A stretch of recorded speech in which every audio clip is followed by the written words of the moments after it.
Olá, vamos iniciar aqui mais uma aula. É a 8ª aula do IV, módulo 1, Fé nos dízimos e ofertas.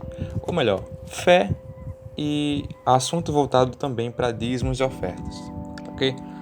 Antes de tudo, nós temos que fazer e pensar na seguinte pergunta: o que é fé? Bem, fé não pode ser confundido com o pensamento positivo. A fé é uma firme convicção, é uma certeza de alguma coisa que, mesmo que a gente não consiga ver, temos certeza que vai acontecer. A fé, ela significa também uma persuasão, ou seja, um convencimento de que nós acreditamos em algo que vem de Deus. Deus fala alguma coisa através de alguém, através de suas escrituras, e a pessoa que ouve, ela é convencida, persuadida daquilo. Então, aquilo entra no seu coração e então ela crê. Isso é fé. A fé, ela vem de Deus. É algo que não vem do homem, não é um pensamento positivo simples que pode ser sufocado pelo dia a dia, pela rotina cansativa, pelos estresses, pelas decepções. Não, a fé, ela é algo que vem de Deus, portanto, sobrenaturalmente suporta tudo. Bem, a questão é a seguinte: como a sociedade vê a fé? Uma questão, né? Como a sociedade vê a fé?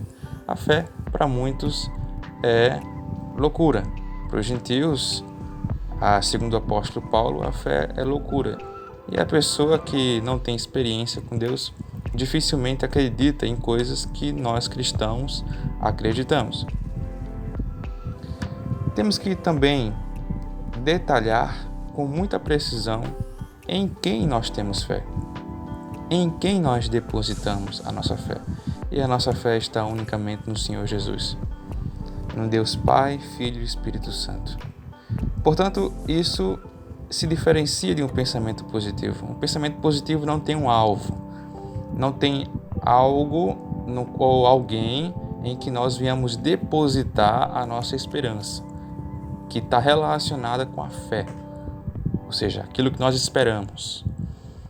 E quando se trata de fé cristã, está dizendo que nós temos a nossa esperança sendo depositada em uma pessoa que é o Senhor Jesus. E na pessoa também do Deus Pai e do Deus Espírito Santo, né? Que em conjunto forma Deus. Antes de tudo, antes de continuar aqui, é bom que a gente compreenda também que o Senhor Jesus, ele chama uma coisa muito forte aqui na terra de Deus. Ele não chama o diabo de Deus. Ele não chama o pecado de Deus. Deus com D minúsculo, né? Quando estamos falando aqui, estamos falando de Deus com Deus minúsculo. Ele chama de Deus com D minúsculo o dinheiro. Ou seja, nós temos um Deus com D maiúsculo, ok? Mas nessa terra, enquanto nós vivermos aqui, nós temos que tomar uma decisão sobre qual Deus nós vamos seguir, ou qual Senhor nós vamos seguir. E o Senhor Jesus fala em Mateus 6,24 que nós podemos servir apenas dois senhores, ou dois deuses. Um que é o Deus Supremo, nosso Deus Criador, e o outro Deus ou Senhor que se chama o dinheiro. E é nesse sentido que nós lidamos aqui com o Deus Mamon, Deus das riquezas. Jesus fala: ou você segue a um Deus, ao Deus poderoso, ou vocês amam a mim, ou amam a Mamon, que significa o Deus das riquezas. Bem, em Gálatas 5,22 fala sobre os frutos do Espírito Santo. E eu pergunto para vocês, desses frutos, amor, alegria, paz, paciência, amabilidade, bondade, fidelidade, mansidão e domínio próprio? Qual deles? Onde está a fé? Porque sabemos que a fé é um fruto do Espírito Santo. Mas onde está a fé? O que acontece é que nessa lista de frutos do Espírito Santo, conforme está em Gálatas 5, 22 e 23, nós não encontramos a fé, mas a fé está aqui. Está simbolizada pela palavra fidelidade.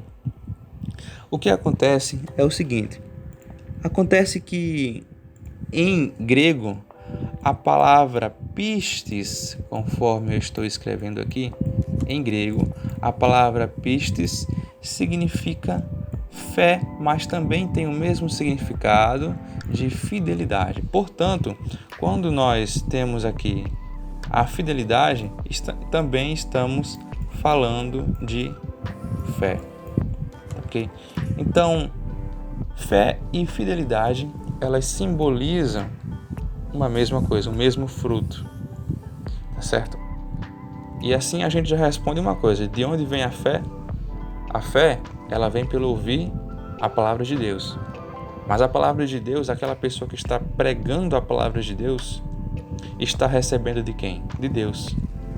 Ora, a fé ou a fidelidade, elas provêm de Deus, provêm do Espírito Santo de Deus.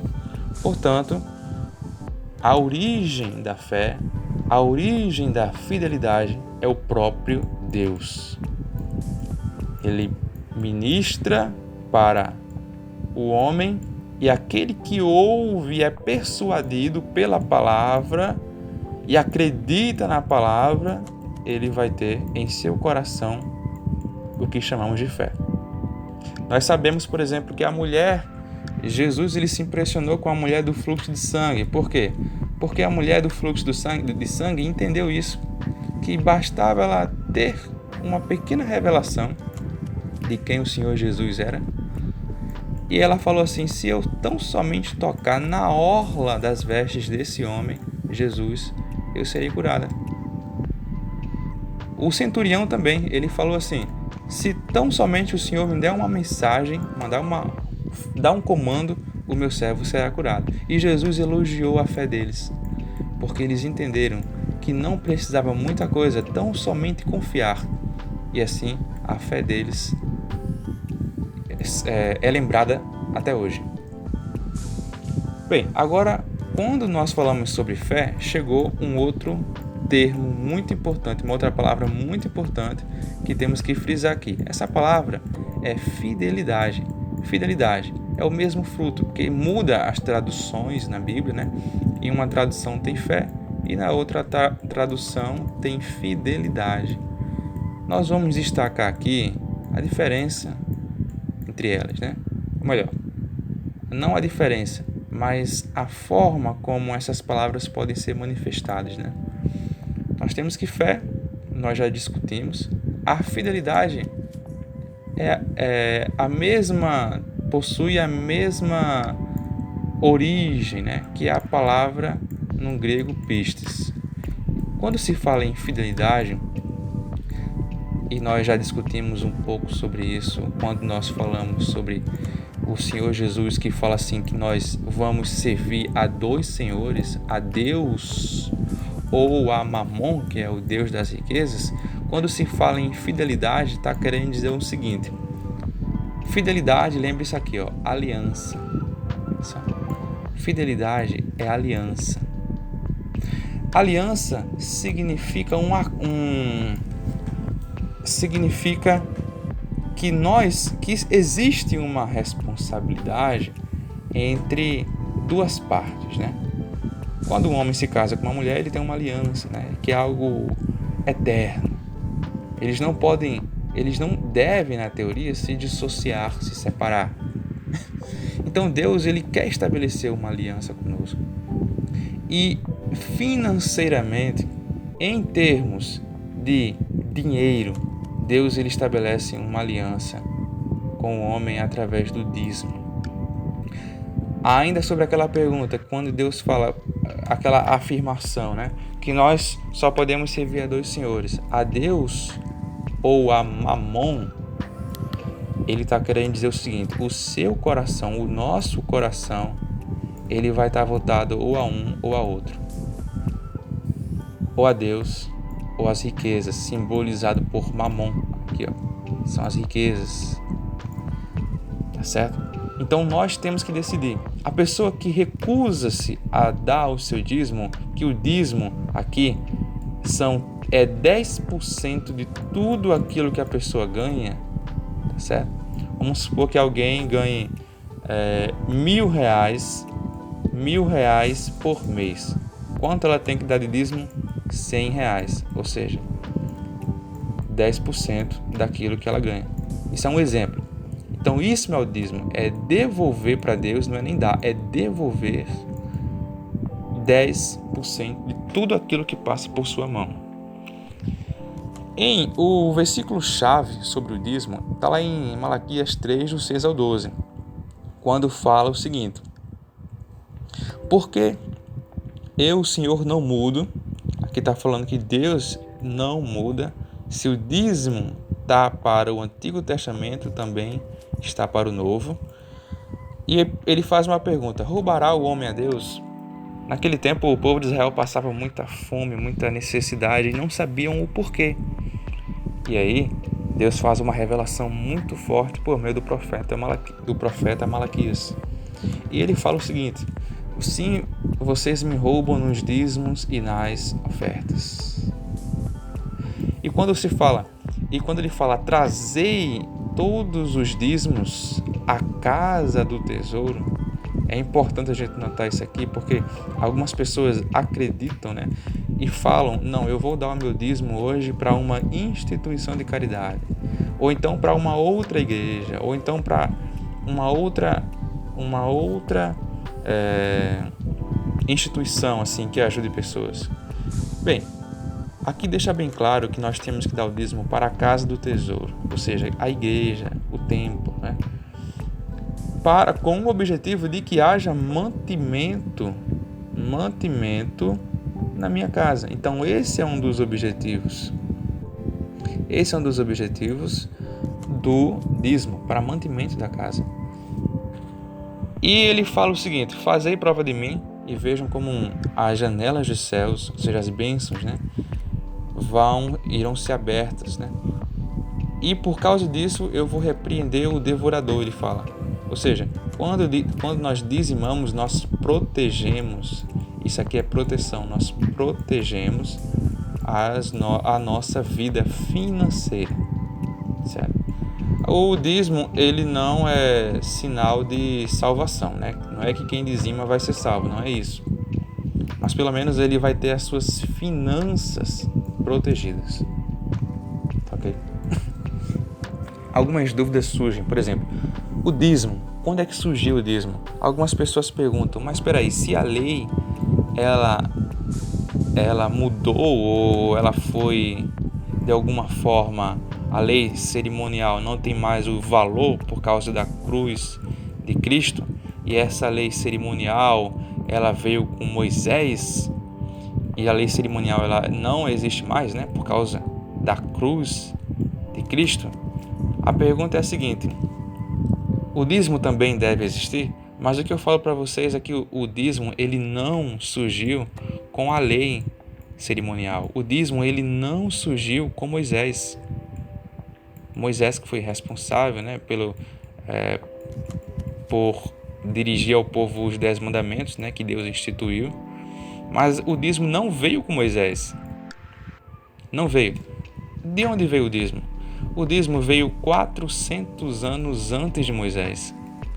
O dízimo veio quando Abraão, que depois de uma vitória militar, se encontra com o sacerdote Melquisedeque. Aqui está o sacerdote Melquisedeque e Abraão.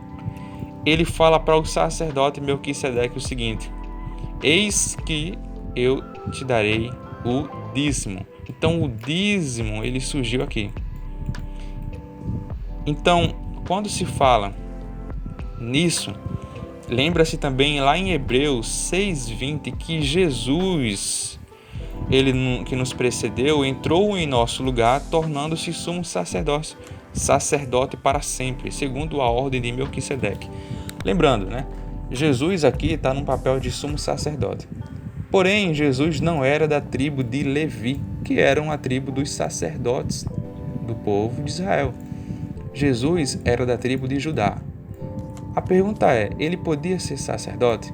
Aqui ele está falando que Jesus não foi sacerdote na terra, no tempo em que ele esteve na terra, mas ele foi sacerdote na glória, né, junto com o Pai. Ele está sendo até hoje, ele que ministra por nós, ele que tem o poder de perdoar nossos pecados. E aqui fala que Jesus ele não foi da ordem de Levi. Jesus ele é sacerdote na ordem de Melquisedeque, esse personagem misterioso na Bíblia, a qual Abraão iniciou aí um acordo falando sobre o dízimo. Então é daí que surge a ideia de que Jesus, vamos lá, primeiramente o sacerdote Melquisedeque, juntamente com Abraão, o dízimo, o que nós conhecemos como dízimo, começa aqui. E como Jesus é sacerdote da ordem de Melquisedeque, quer dizer que aquilo que valeu para Abraão e Melquisedeque sobre o dízimo está valendo até hoje, porque Jesus é sumo sacerdote até hoje. Se até hoje ele é sacerdote, o que nós devemos pensar, até hoje o dízimo tem o seu valor. Aqui é um testemunho, né, que é uma praça, né, que fica na cidade de Parnamirim, aqui no Rio Grande do Norte. E eu tive alguns anos uma oportunidade, né, de passar por essa praça e ver alguém, um homem, pregando contra o dízimo. E quando eu fui ver, ele falava que o dízimo era coisa do Antigo Testamento e que não valia mais para o Novo Testamento. E eu não me incomodei com aquilo, né? Eu não discuti com o homem, apenas ouvi. Mas aquilo me trouxe, né? Me chamou a atenção de como as pessoas estão iludidas, né? E a palavra fala que a falta de conhecimento faz com que muitos pereçam. Então, eu quero falar para vocês o que foi que o Senhor Jesus ele pensa a respeito do dízimo, né? Nós já tratamos um pouco num slide passado sobre isso, mas eu quero enfatizar ainda mais. O que Jesus fala sobre o dízimo? Em Mateus 5,17, a gente vê o seguinte. Jesus fala, não penseis que vim revogar a lei ou os profetas, não vim revogar, vim cumprir, vim para cumprir. Então, aquilo que estava no Antigo Testamento, Jesus veio para dar o seu sentido completo e não para anular, né? E Jesus fala em Mateus, agora esse é o versículo-chave, que Jesus fala sobre o dízimo, né? Ele fala em Mateus 23. Ai de vós, escribas e fariseus hipócritas, pois que dizimais a hortelã, o endro e o cominho, e desprezais o mais importante da lei, o juízo, a misericórdia e a fé. Deveis, porém, fazer essas coisas e não omitir aquelas. Jesus está chamando os fariseus de hipócritas, porque eles dizimam tudo e eles pensam que somente pelo fato de dizimar está de bem com Deus. Mas não é assim. Eles precisam focar naquilo que é mais importante, que é o juízo, a misericórdia e a fé. E isso que Jesus está falando. Ele não está anulando o dízimo. Pelo contrário, no final ele fala assim, vocês devem fazer isso que é mais importante, que é o que? Juízo, misericórdia e fé. Tem que exercer isso porque é mais importante, porém sem omitir, não omitindo aquilo que ele falou primeiro, que é o que? O dízimo. Jesus está falando para os fariseus o seguinte, vocês podem e devem continuar dizimando, mas vocês precisam fazer o que é mais importante também, que é exercer o juízo, a misericórdia e a fé. Portanto, Jesus fala assim, vocês devem continuar fazendo isso. Devemos dizimar. Bom, aqui eu falei aqui. Tá bom? Então, continuando. Passando aqui. Alguns sofismas, né? Alguns sofismas ou pensamentos equivocados sobre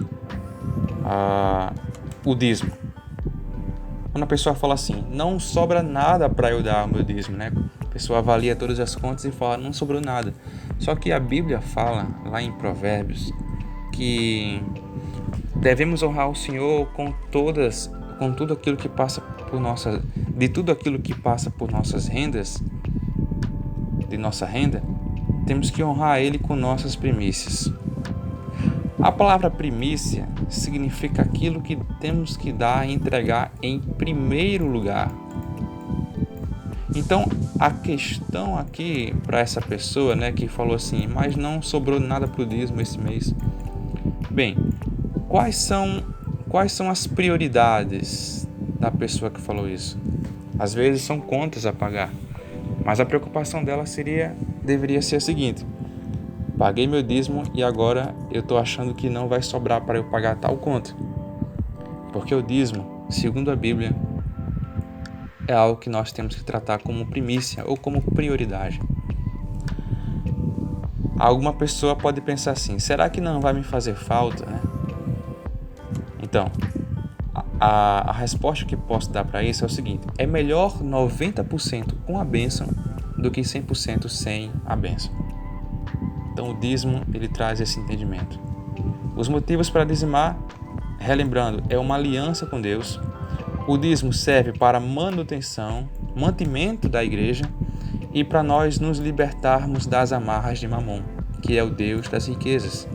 É para a gente dizer assim, o meu Deus, o meu Senhor é o Senhor Jesus. O dízimo, ele é como uma chuva, para nunca deixar faltar a colheita. O dízimo, ele protege as nossas finanças. Enquanto a oferta é como uma semente, ela multiplica. Enquanto o dízimo, ele serve para proteção, a oferta vai servir para multiplicação. Agradeço muito pela presença de vocês assistindo esse vídeo e até mais.